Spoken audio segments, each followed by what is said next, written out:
Hi, welcome to this short introduction to using 3D printing in the social studies classroom and how it links to state standards in the social studies curriculum. Well, at first it might not seem like a natural partnership, but there are many ways that 3D printing can enhance the social studies curriculum and help bring the past to life for our students. So let's first just dip into the main goals of the social studies framework. And it is an effective history and social science education, integrates knowledge from many fields of study, and this knowledge should be usable knowledge that can be integrated into an understanding of the world. Incorporating 3D printing projects and 3D printing in general into your social studies classroom can help achieve both of these goals. Now, let's just take a quick peek at 3 of the guiding principles of the social studies framework and how 3D printing can apply to them. So, guiding principle 6, that an effective social science and history education builds on the student's capacity for research, reasoning, making logical arguments, and thinking for themselves. Raising and refining questions, organizing their arguments, applying a visual analysis, a spatial geographical analysis, all of these skills are enhanced by the incorporation of 3D printing.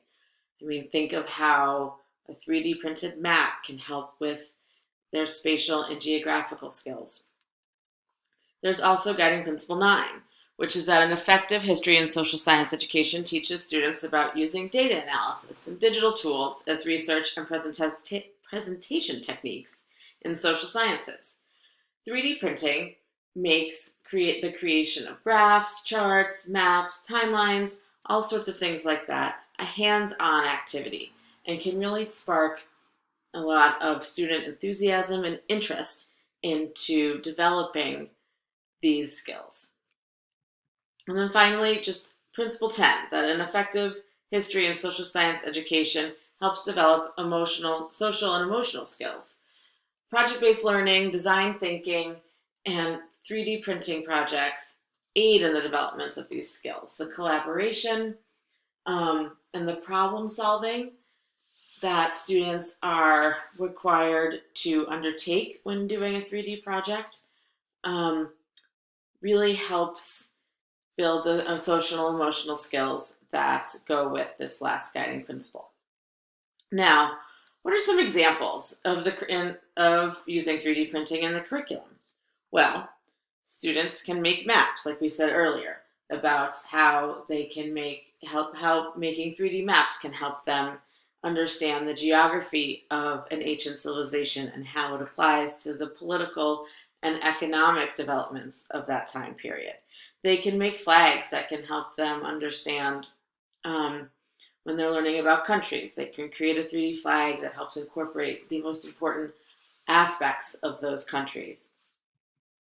There's also architecture and ancient cities that can be created that really help bring that past to life.